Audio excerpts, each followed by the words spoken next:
Welcome to solving log equations. So there are a few steps to solving them, and it's kind of going to be just like how we solved exponential equations. You're going to isolate the log expression, and then you're going to rewrite it as an exponential. So you're going to keep the base, and you're going to switch the other two values like we know how to do. You're going to solve the resulting equation, and finally, you're going to check for extraneous solutions. That means some solutions won't work out and you're going to have to reject them. The reason for that is if you have the equation log of x, the graph for that looks like this. And we know that with a basic log equation, you have an asymptote on the y-axis at x is equal to 0. So any x value at 0 or negative x values isn't in the domain of a log equation. In other words, what you plug in here has to be positive.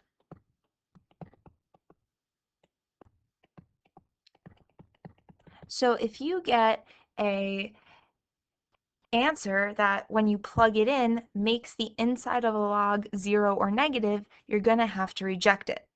That doesn't mean that you can't have negative answers.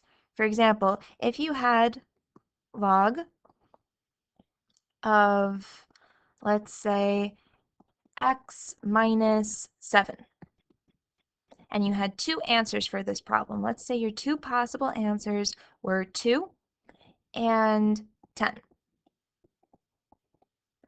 If you were to plug in -2, that wouldn't work because you have log of 2 minus 7, which would give you log of -5. You can't take the log of a negative, so you would reject this. But 10 would work because log of 10 minus 7 would be log of 3. And that's a positive value inside of it. So that means you could keep that answer. So just keep that in mind. Make sure you check all of your answers. You can also check your answer on the calculator. You can either plug in your answer by hand on your home screen and see if it makes the left side of the equation equal the right side of the equation, or you can take the equation and do y1, y2, and find the intersection in your graph. So let's try an actual example. If you have log base 5 of x is equal to 4. Currently, your log is by itself. Nothing else is on the outside multiplied or added to it. So you're going to switch it to an exponential equation. You're going to keep the base and switch the other two values. That will give me 5 to the 4th power is equal to x. And in your calculator, 5 to the 4th power is 625. Now, clearly when you check your answer and plug this in, you get log base 5 of 625. That is a positive value inside, which means you can keep your answer of 625. For number 2, your log expression is still isolated because even though there's a +1, it's inside of the parentheses, so it's inside of the log and not outside of it. So you're going to go straight to converting it to an exponential. You have 2 to the 3rd power is equal to x plus 1. 2 to the 3rd power is 8. And when you solve for x, you end up with 7. If you go to check this,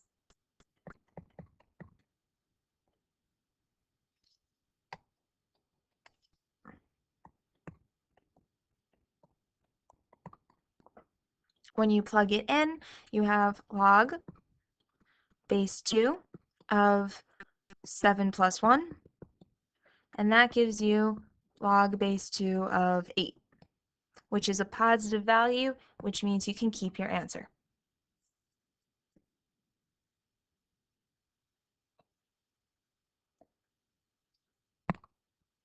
Number 3 is similar. Again, the log expression is by itself, so you're going to go straight to converting. You're going to have 5x minus 1 to the 1/3 power is equal to 4. You guys know that in order to get rid of an exponent, you're going to raise both sides to the reciprocal power. That's going to turn into 5x minus 1, and 4 to the third is 64. All you have to do is solve for x.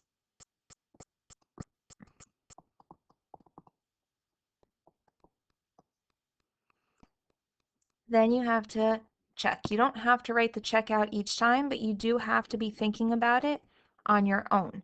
So log base 5 times 13 minus 1 of 4. Now I know that the 4 is positive itself, but you also have to make sure that the base is going to be positive. So when you plug this in, you get log of 64 of 4. Because your base is positive, you can keep your answer of 13.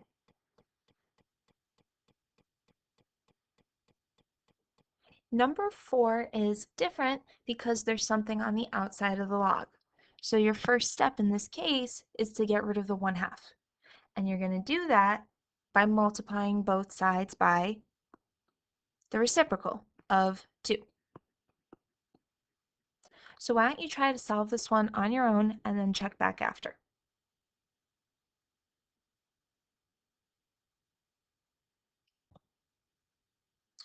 Once you multiply both sides,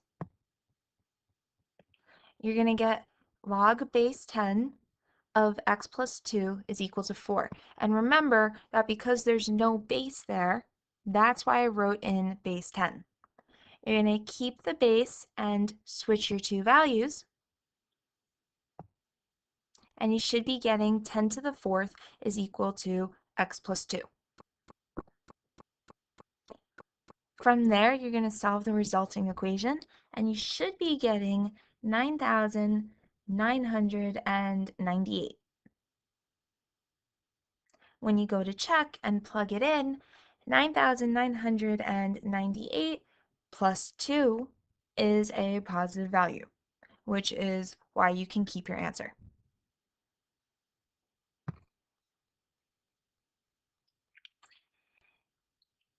For the next one, it's asking you to round to the nearest hundredth, and they're giving you ln. Now, you can skip to converting the straight to an exponential function if you would like, or if you're a little uneasy with ln, you can rewrite it to be log base e of 4x minus 1 is equal to 3 first. From there, you can go to converting. You get e to the 3rd power is equal to 4x minus 1. When you go to solve this, you get e cubed plus 1 is equal to 4x.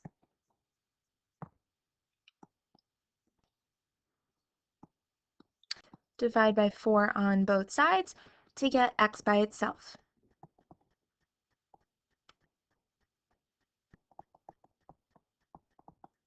Now I know this one tells you to round, but keep in mind if they asked you for the exact value, you would stop here.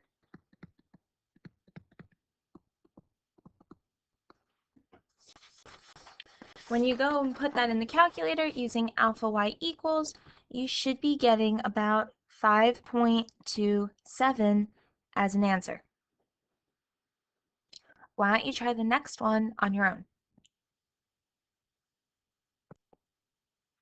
So we're going to remember that when ln is given, that your base is e. And again, you can rewrite it as log base e of 6x minus 5 is equal to 2 if you'd like. When you keep the base and switch, you should be getting e squared is equal to 6x minus 5. And you're going to solve the resulting equation. You should get about 2.06. Now, the rest of the packet is just practice. If you'd like, you can work on it on your own, or you could continue watching, and I will go through all the problems step by step. If you're having any difficulty with the advanced section at the end, stay tuned and I'll go over all of it.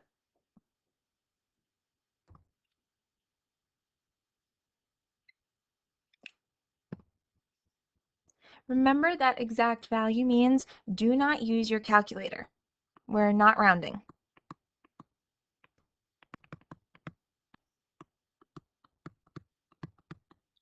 So when we go to solve this one, you have your base is 7x plus 4, and you switch the other two values. You get 7x plus 4 to the 1/5 is equal to 2.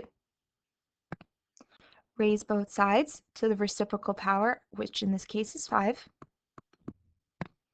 And you're going to get 7x plus 4 is equal to 32.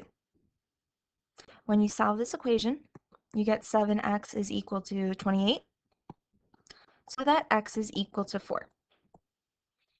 The answer works because when you plug 4 back in, 7 times 4 plus 4 is a positive value, so you can keep your answer.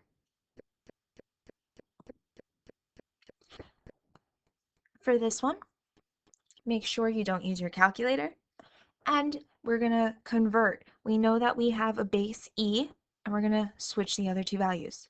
So I have e to the 7th power is equal to 4x cubed. We're going to raise both sides to the reciprocal power.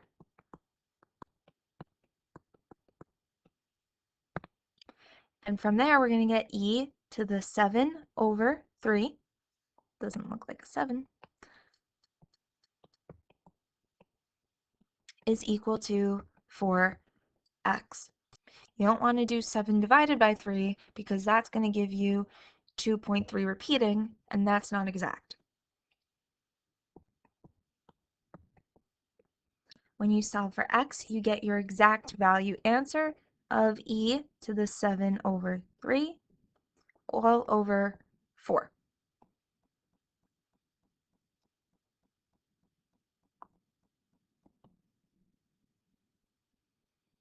We're going to keep the base and switch for the next one.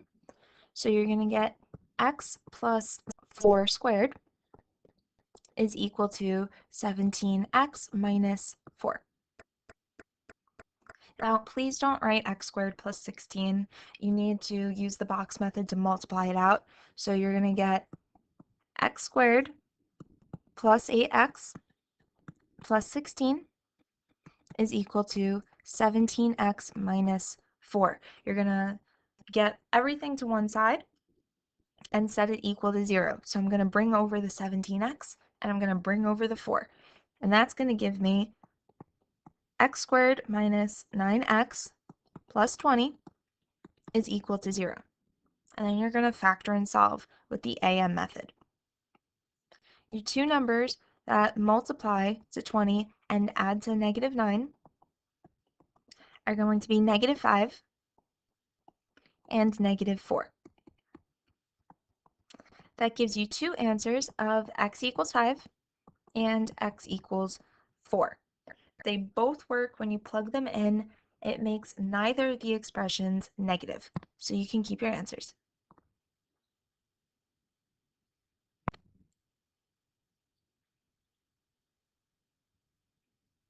For example 4, you're going to keep the base and switch the other two values. That gives you 27 to the 4 over 3 is equal to 2x minus 1. Now you can put that in your calculator. 27 to the 4/3 is going to give you 81. And you get 2x minus 1. Solving for x, you get 82 is equal to 2x. So x has to be 41. And when you plug it in, it doesn't make anything negative.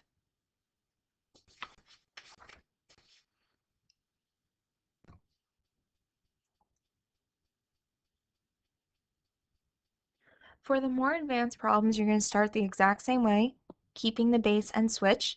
You're going to have x plus 3 squared is equal to x cubed plus x minus 2 over x.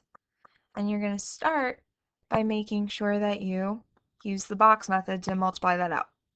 So you're going to get x squared plus 6x plus 9 is equal to x cubed plus x minus 2 over x. To get rid of a denominator, you have to multiply by it.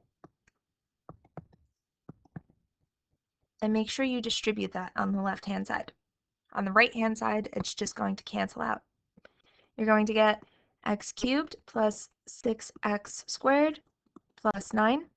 X is equal to x cubed plus x minus 2.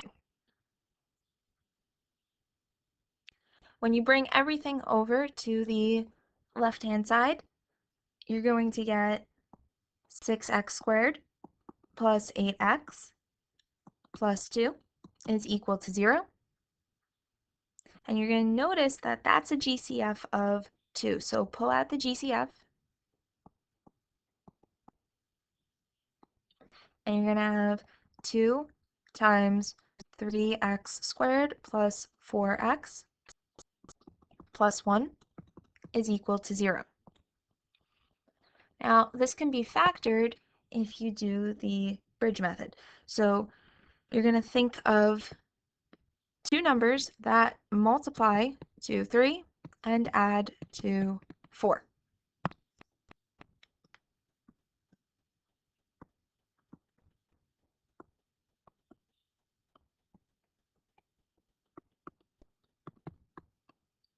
Those two numbers are going to be 3x and 1x.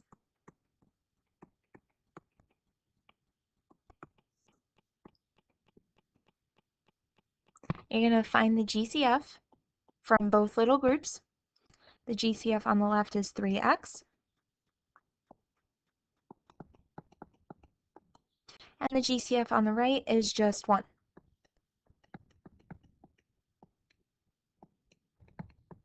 And make sure that the numbers inside your parentheses are the same, that way you know you did it properly. And then you have the numbers on the outside. So when you rewrite this, you're going to get the numbers on the inside of the parentheses, and then the numbers on the outside of the parentheses.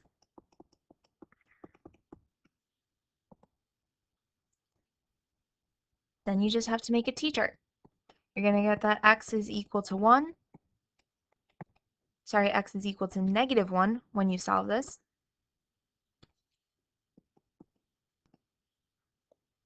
And 3x plus 1 equals 0. So you're going to get that 3x equals negative 1. So that x is equal to negative 1/3. So you have two negative answers, right? But if you go back to the top, if you plug in negative 1, it doesn't make anything actually be negative. And the same is true if you plug in negative 1/3. It still gives you a positive base and a positive fractional value inside the log. So you can keep both of your answers.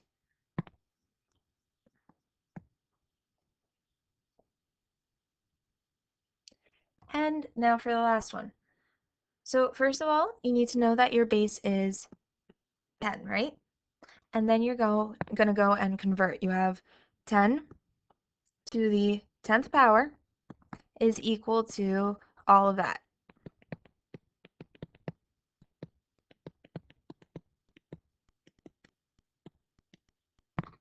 before you go and you actually do 10 to the 10th power, I suggest that you work on getting rid of the exponent on the right-hand side, and you raise both sides to the reciprocal power. When you do that, over here, you're going to end up with, not x, you're going to end up with 10 to the 10 over 5. And if you simplify the fraction, you just end up with 10 squared. Not x squared, sorry, 10 squared.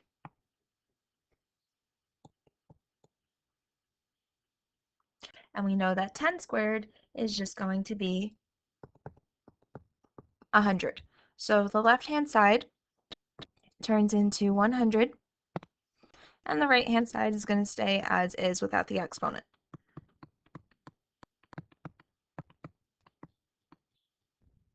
You're going to bring the 100 over to set it equal to 0.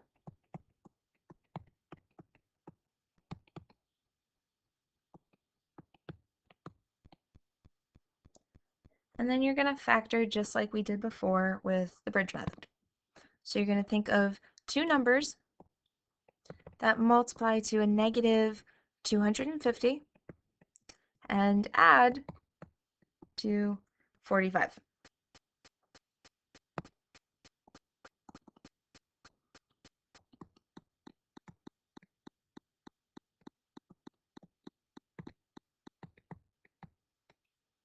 Those two numbers are going to be positive 50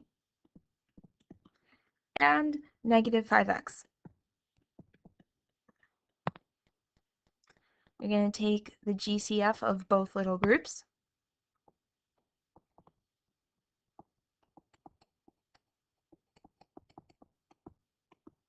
Make sure for the second group you factor out the negative.